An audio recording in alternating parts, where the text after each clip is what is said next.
aborder juste derrière nous sur la scène du cinéma de la Clusaz. Et en l'occurrence, on va s'intéresser à l'influence. Alors, l'influence Graal ou artifice, c'est la question qui nous est posée et qu'on va se poser ensemble. Alors, autour de moi, Frédéric Dumas, bonjour. Bonjour. Vous dirigez Cision en France. Absolument. Cision qui est le leader mondial du logiciel de RP et d'influence. Voilà, parfait. Grégory Pouy, bonjour. Bonjour. Expert en marketing et communication, vous êtes fondeur de la Mercatique, qui est un cabinet de conseil marketing à l'heure digitale. Et exactement. C'est ça, Julien Carlier, bonjour. Bonjour. Vous dirigez Social Dynamite ou Dynamite, comment est-ce qu'on le prononce? Alors, Dynamite en français, Dynamite en anglais, c'est bien. Très bien. Alors, comme on va estimer qu'on parle français, Dynamite, vous accélérez la digitalisation des stratégies et vous développez l'influence des marques, ce que vous faites notamment avec des influenceurs. Oui, avec des humains qui sont dans les marques aussi. Et avec des humains dans les marques. Soyons clairs, autour de cette table, influence Graal ou artifice, on a plutôt tendance à ne pas être du côté de l'artifice. En tout cas, vous avez plutôt tendance à considérer ça comme un Graal, j'imagine. Je ne sais pas si c'est un Graal, en tout cas c'est un outil qu'il faut utiliser dans sa stratégie marketing aujourd'hui. D'accord. Et la question qu'on peut se poser, c'est pourquoi est-ce que certains, justement, interrogent la pertinence de l'influence et des influenceurs? Est-ce que quelqu'un autour de vous, autour de la table, peut répondre? C'est comme dans toutes les modes. L'influence, quelque part, autour de l'influence se cache la guerre de l'audience. L'audience a toujours été un pilier de la performance économique des marques, c'est-à-dire la notoriété, l'audience qu'on transforme petit à petit en business. Oui. Et derrière toutes ces notions, ces nouveautés, il y a une partie de bullshit et une partie de vérité. Et donc, aujourd'hui, certains méga influenceurs ont des comportements qui s'approchent des médias d'avant. Ouais. C'est-à-dire qu'ils ont des périmètres d'audience monopolistiques qu'ils monétisent, mais jusqu'à quand ils ne vont pas casser de la pertinence. Ouais. Donc la question, elle est là. Ça, et puis l'authenticité aussi. Je crois que c'est un vrai gros sujet. L'authenticité est vraiment remise en question. C'est-à-dire à partir du moment où un influenceur se fait payer, est-ce que vraiment on peut le croire? Est-ce que vraiment les gens arrivent à faire confiance à cette personne? Puisque de toute façon, elle est rémunérée pour parler du produit. Oui. Non, puis je crois qu'on est dans un monde de la mesure. Et je pense que ce qui manquait, en tout cas jusqu'à maintenant, c'était justement cette mesure du retour sur investissement qui montre clairement qu'on n'est pas dans le domaine de l'artifice et que ça peut être extrêmement rentable d'un point de vue business. Voilà. Donc c'est la casquette technologique qui répond. Qui vient compléter un petit peu les nouveaux territoires très efficients, parce que d'un point de vue accès aux audiences, si on cartographie tous les canaux disponibles, les influenceurs sont un canal complémentaire qui a l'avantage d'être très humain, qui a créé beaucoup d'empathie et d'émotion avec leurs audiences. Enfin, jusqu'à quand? S'ils ne les usent pas, après c'est un curseur qui est complexe à calculer. Mais d'un point de vue ROI et efficience par rapport à d'autres canaux, aujourd'hui, il y a encore des très belles opportunités. D'autant plus que les influenceurs, ils ont cet avantage d'avoir l'audience, d'avoir la proximité avec l'audience, l'engagement, mais aussi de créer le contenu. Donc en fait, beaucoup, ils sont en vrai, ils sont plus forts que les médias et ils ont cassé les barrières d'entrée au marché parce qu'effectivement, pendant très longtemps, pour pouvoir lancer un produit, il fallait pouvoir payer la télé ou payer la radio, avoir les contacts, etc. Ouais. Aujourd'hui, vous allez voir des influenceurs, n'importe qui peut lancer une marque. Donc en fait, ils ont fait tomber des barrières à l'entrée. N'importe qui, c'est ça qu'on voilà, c'est la question qu'on peut se poser aussi. C'est vrai que quand on voit, moi je vois sur des bases de données comme celle que vous avez, le logiciel, vous proposez 1,6 million de contacts. Donc de contacts, c'est journalistes, leaders d'opinion et influenceurs, c'est ça? Exactement. Mais ce qui est intéressant, ce qui est en train de se passer, c'est derrière ces contacts, surtout, ce qu'on va proposer, c'est leur audience. Oui. C'est-à-dire qu'on va pouvoir aller de plus en plus loin dans l'analyse de l'audience de ces influenceurs. Donc on tombe vraiment dans un domaine très stratégique qui fait que voilà, c'est plus seulement un nombre de followers ou un nombre d'abonnés, mais c'est quelle catégorie socio-professionnelle, ils sont où, et est-ce que c'est ma cible de business? Et est-ce qu'on arrive à mesurer la qualité de la conversation? Oui, on arrive à mesurer des choses assez pointues. Et ce qu'on commence à analyser même, c'est concrètement combien de ventes on peut faire suite à une communication auprès d'une cible d'influenceurs particuliers. Donc oui, ça va de plus en plus loin en termes d'analyse. Ouais.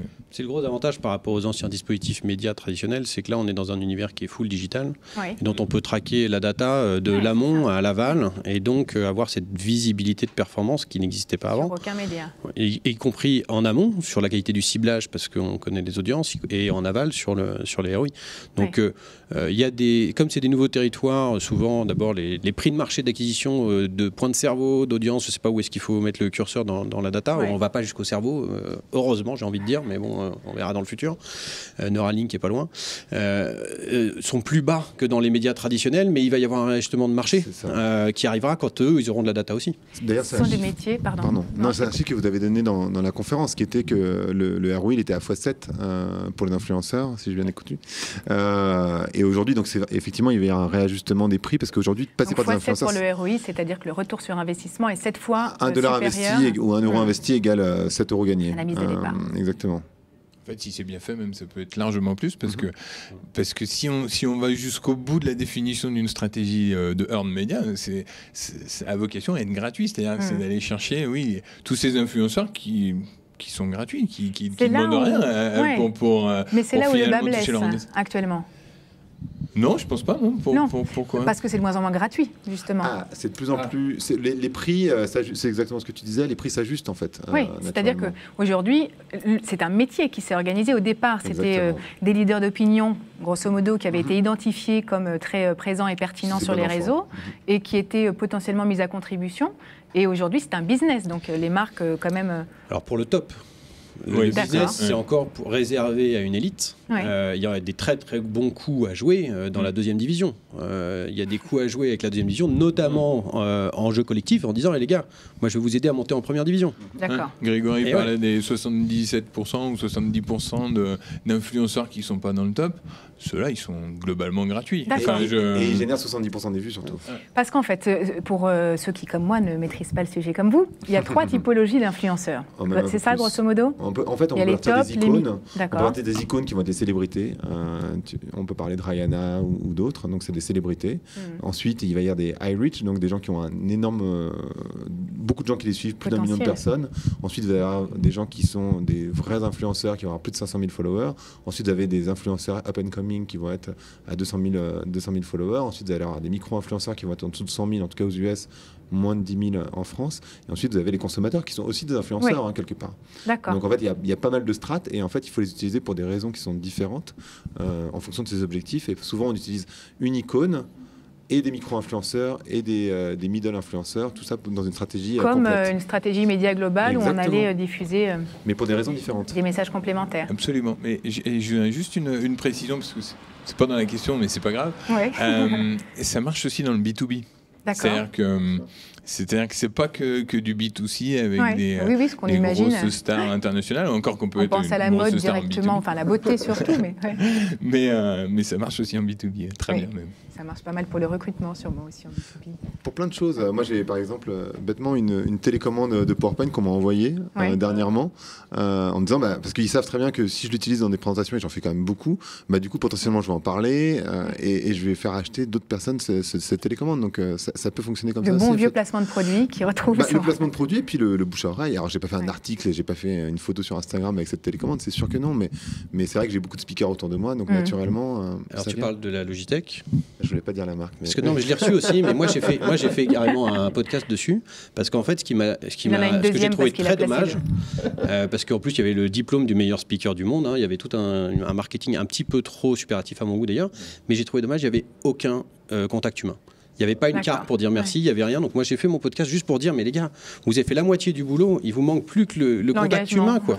Parce que c'est l'humain. Et moi ce serait dommage de réduire, et c'est le raccourci souvent des influenceurs, de réduire le digital à du broadcast média, top-down. C'est juste là pour faire du broadcast. Le digital aujourd'hui c'est l'ère de la conversation. Ça a des valeurs ajoutées, ça a aussi des contraintes, ça demande d'être d'accord avec la conversation, de mettre en place des logistiques pour ça, mais ça crée de la valeur. Et d'ailleurs, les influenceurs, on a tendance à vouloir les réduire à des chiffres comme des médias, on aurait tendance à le faire avec des médias, alors qu'en fait, il y a quand même cette dimension humaine qui est parfois pénible à gérer, on peut imaginer que c'est pénible à gérer, parce qu'il y a de l'ego qui est en jeu, il y a plein de trucs qui sont en jeu, mais qui est indispensable, parce qu'effectivement, on parle à des humains et pas à des sites web. Alors, ça, bizarrement, nous qui sommes un outil technologique, je trouve c'est une image qu'on véhicule plutôt le côté humain. Nos bases de données, certes, ce sont des bases de données, mais d'êtres humains qu'on peut joindre. Et on est les premiers d'ailleurs à conseiller fortement d'avoir une relation directe. Et la relation est hyper importante avec l'influenceur. Et sur quels critères vous les identifiez? Parce qu'on avait une discussion justement sur un moment donné, au départ, ou pas au départ, il y a quelques années encore, c'était un peu au nombre de hashtags sur tel ou tel sujet ou sur telle ou telle marque, on se disait tiens, aujourd'hui, de quels outils vous disposez pour rendre votre outil efficient, un peu un mix de techno et aussi d'humain, c'est-à-dire qu'on a des équipes qui concrètement suivent en particulier les médias, mais aussi les gros influenceurs, et puis des outils de veille qui nous permettent quand même d'identifier quel type de domaine, quel type de choses un influenceur suit en particulier. Donc il y a quand même un outil techno aujourd'hui qui est assez intéressant pour faire ça. Mais c'est validé quand même encore par des humains. C'est le plus important. Tu mentionnais le B2B tout à l'heure. Je pense que dans le B2B, il y a quelque chose d'extraordinaire. C'est que le B2B, pour moi, a une avance énorme sur le B2C dans les codes humains du digital. Parce que le B2B a toujours été dans l'humain. Pour le coup, c'est contre-intuitif, parce qu'on pense que le B2C a de l'avance sur le digital, mais le B2C a pris le digital comme un complément de broadcast de médias. Donc sans conversation. Le B2B est dans la conversation depuis toujours, parce que quand on est dans le B2B, son prospect, son client, son prestataire, c'est mon client d'après-demain, c'est mon employeur d'après-après-demain, donc c'est un petit réseau, on se parle. Et ce qui est intéressant, c'est de voir à quel point on peut transformer petit à petit ces acteurs de ces écosystèmes B2B en influenceurs. Oui. C'est-à-dire qu'aujourd'hui, un influenceur... Vous faites, vous les coachez, vous. C'est une composante, mais hyper importante. C'est-à-dire qu'on casse ce silo, cette chaîne de vente traditionnelle de la communication fait de la notoriété, le marketing fait connaître l'offre et les commerciaux vendent des contrats, signent des contrats. Un commercial qui devient un influenceur, parce qu'il se met à parler avec passion de son écosystème, il touche à la notoriété. Et qu'est-ce qu'il génère? Il génère une grande crédibilité autour de lui, de son écosystème, une plus grande employabilité aussi et une plus grande performance. C'est win-win-win. Et du coup, ce switch de commercial à influenceur, on l'observe, je ne sais plus si c'est en Chine ou aux États-Unis, Amazon qui ouvre des programmes aux États-Unis. Aux États-Unis. D'affiliation. Oui, Amazon.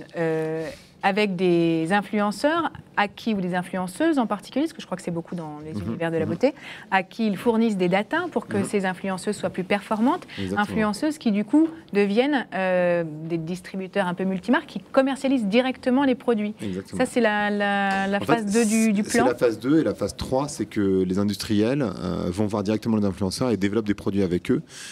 Et on voit cette phase 3 en Chine où ils ont carrément leur chaîne, ils vendent en live et ils peuvent vendre énormément de produits pour le 11/11 qui est l'équivalent du Black Friday en Chine, donc le Single Day, donc le jour des célibataires en Chine. 7 des plus grosses marques beauté étaient sur les 30 plus grosses, donc un tiers finalement des plus grosses marques beauté étaient tenues par des influenceurs. Donc c'est même pas que les influenceurs revendaient les marques, des marques connues comme L'Oréal ou Estée Lauder ou autres, c'était leurs propres marques. Donc en fait, on voit bien que l'évolution, elle est dans le meilleur des cas, comme c'est le cas avec Kylie Jenner ou Rihanna aux États-Unis, des influenceurs qui créent leur propre marque et qui vendent. En fait, c'est le cas aussi avec Glossier, qu'on connaît un peu plus en France. Oui, Dr. Dre. C'est extraordinaire. Pour Beats. Le casque. L'exemple est génial et de toute façon on voit toujours cette évolution dans les chaînes de valeur. C'est-à-dire que je suis une marque, je deviens un média, je suis un média, je deviens une marque et je me mets à monétiser mon audience mais autrement, dans ma passion, toujours en faisant attention à ne pas abîmer cette audience. C'est toujours le problème. D'ailleurs, on l'a vu dans les technos de micro-endorsement avec certains tweets sponsorisés qui ont été pas loin du bad buzz sur certaines opérations parce qu'ils n'avaient pas de pertinence.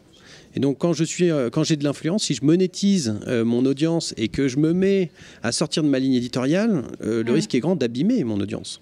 Et quand est-ce que justement, quel garde-fou on peut avoir quand on est une marque qui fait appel à des influenceurs, que ça ne va pas être un peu perverti par ce système commercial? En fait, c'est pas possible. En fait, ce qui est intéressant, c'est que ça se tient tout seul. C'est-à-dire qu'un influenceur, il est tenu par son audience, dans le sens où l'audience, elle ne va pas attendre X jours ou X semaines avant de vous dire à l'influenceur s'il a fait n'importe quoi. Donc un influenceur qui dit n'importe quoi, il va se reprendre son audience directement dans la tête. Donc s'il le fait plusieurs fois d'affilée, il va perdre son audience et donc il tombe. parce qu'un influenceur sans audience, il n'y a plus d'influenceur. Enfin, naturellement. La régulation, elle est violente et Exactement. naturelle. Et c'est arrivé à Make My Lemonade, par exemple, récemment. Donc, il y a une grosse influenceuse française sur le do-it-yourself, sur la fashion, sur les tutos, exactement. Ouais. Et qui a fait de la pub, il me semble, pour cet élément, en tout cas pour un crédit à la consommation, Ouais. pour acheter une cuisine en l'occurrence. Et elle s'est fait, mais allumée, enfin on peut pas dire autrement, elle s'est fait oui. allumer, elle a retiré tous les posts, je pense qu'elle a remboursé la marque parce qu'en fait elle a été trop loin, elle s'est pas rendue compte, je sais pas si elle s'est pas rendue compte, mais en tout cas elle est allée beaucoup trop loin et du coup elle s'est repris son audience en pleine tête et ça pardonne pas en fait. Je pense qu'aussi il faut que les marques soient prudentes, avoir une vraie approche stratégique sur le sujet. C'est pas juste je vais faire de l'influence parce qu'il faut le faire. Il faut avoir une vraie réflexion stratégique, des vrais objectifs, un vrai contexte et puis créer ces conditions, savoir jusqu'où on accepte que ça soit gratuit ou que ça devienne à un moment donné payant. Mais payant sous quelle forme? Voilà, je pense que c'est peut-être ce qui manque un peu, en particulier en B2B, ou un peu d'assises stratégiques sur le sujet. C'est en train de se réguler. Je pense qu'un influenceur, quand il parle d'un produit, il n'est pas censé être payé pour le faire, je crois. Quand on n'est pas sur les icônes, mais sur les influenceurs. Et quand il crée du contenu spécifiquement pour la marque, alors c'est normal qu'il soit payé, parce qu'il crée le contenu, donc il n'y a pas vraiment de raison de ne pas le rémunérer pour le faire. On paierait une agence de pub, on doit payer l'influenceur pour le créer, d'autant plus qu'il a l'audience qui va derrière. Donc c'est logique de le payer, en fait. Il a cumulé deux métiers. Donc il y en a un, l'audience, elle est naturelle. Moi, je rejoins sur la notion de stratégie, c'est-à-dire que il faut se définir, et les marques doivent se définir eux-mêmes comme des médias, eux-mêmes comme étant influenceurs, avec différents canaux de distribution de l'information, dont les influenceurs, mais à eux d'avoir déjà bien mis en œuvre qui ils souhaitaient être, comment ils souhaitaient faire, et après assumer que dans ces dispositifs de diffusion, quand on passe par des tiers, il y a un côté de lâcher prise, mais si j'ai bien orienté, que je vais dans le bon sens, et que j'ai travaillé avec des gens professionnels qui ont bien choisi et envoyé les bons éléments, c'est le bon moment pour lâcher prise. Et puis après, en général, ça se passe bien. Il faut savoir réagir avec humilité. De temps en temps, ça se passe moins bien. Et là, il faut rentrer dans les codes de la communication digitale, c'est-à-dire l'humilité, l'authenticité, aussi quand ça se passe pas bien, ce qui peut devenir aussi un gros succès. Des fails peuvent se transformer en succès. D'accord. Et le nombre d'influenceurs aujourd'hui est arrivé à un niveau global qui va continuer à évoluer comme il l'a fait au cours des dernières années ou On peut penser que ça va grossir parce que quand on demande à des adolescents ce qu'ils voudraient faire plus tard, il y en a plein qui vous disent qu'ils veulent être influenceurs, ce qui est ridicule dans l'absolu, mais n'empêche qu'on voit cette tendance parce que ça les fait rêver en fait. Donc je pense qu'il va y en avoir de plus en plus. C'est pas pour ça qu'ils vont réussir. Mais tenter le coup. Ils vont tenter le coup. Je pense qu'il n'y a pas tellement de limites en fait, mais c'est la complexité. Après, on parlait des commerciaux par exemple. Moi, je rêverais que mes commerciaux soient des influenceurs de ce qu'on fait. Et Dieu seul sait que c'est pas faute d'en parler. Mais il faut les envoyer en formation. Ma conviction, c'est qu'on est tous des médias. Pour moi, la limite, elle est juste dans le nombre de personnes physiques, personnes morales, connectées, qui ont envie d'avoir une empreinte digitale. Tout le monde n'a pas envie. Moi, je juge personne.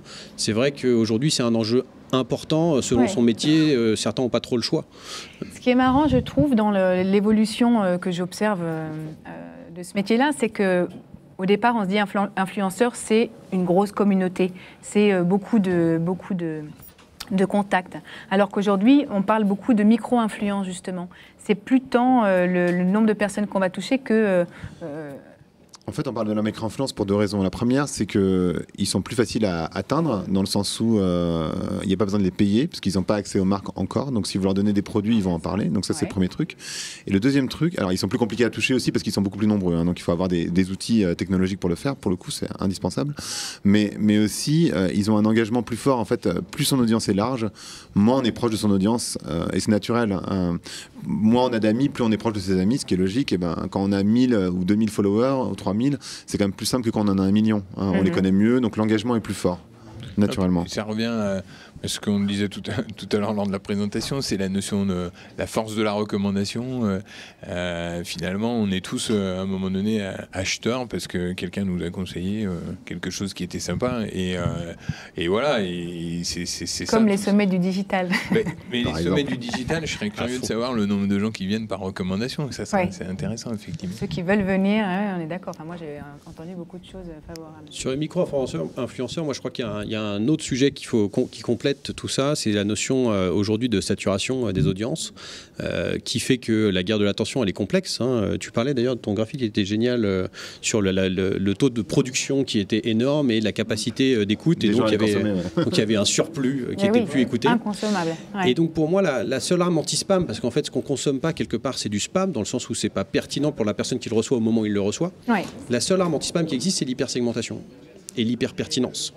Et les micro-influenceurs permettent d'atteindre ça, c'est-à-dire que je fais plus une campagne sur une cible, je fais plus une campagne sur 15 cibles, je fais 20 000 campagnes sur 20 000 petits îlots de cibles de micro-influenceurs dans le monde qui ont chacune leur spécificité, leur ligne éditoriale et donc leur hyper-pertinence. Et ça, c'est un avenir. Si tu dis ça avec 20 000 cibles, les gens vont avoir peur, tu le sais ça. Je sais pas grave. J'aime bien regarder loin.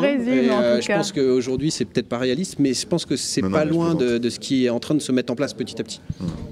Par rapport à notre copie du jour, donc Graal ou Artifice.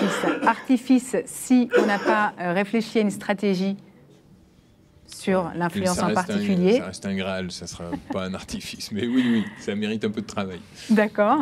Et Graal dans tous les cas, puisque c'est des métiers qui se développent et qu'au-delà du même métier, il y a des métiers qui naissent autour, pour accompagner. Enfin voilà, typiquement. Ouais, effectivement. Tous les trois, vous êtes. Et puis comme toute tendance, un peu de bullshit qui existe aussi. Donc faut se méfier, faut travailler, il y a beaucoup de stratégies, il y a beaucoup de réflexions, il faut mesurer, il faut avancer en marchant, test and learn, comme tous ces nouveaux métiers, ça évolue très très vite. Okay. Donc, voilà. Mais en même temps, on n'a rien inventé, parce que nous, on est issus de sociétés qui sont plus que centenaires.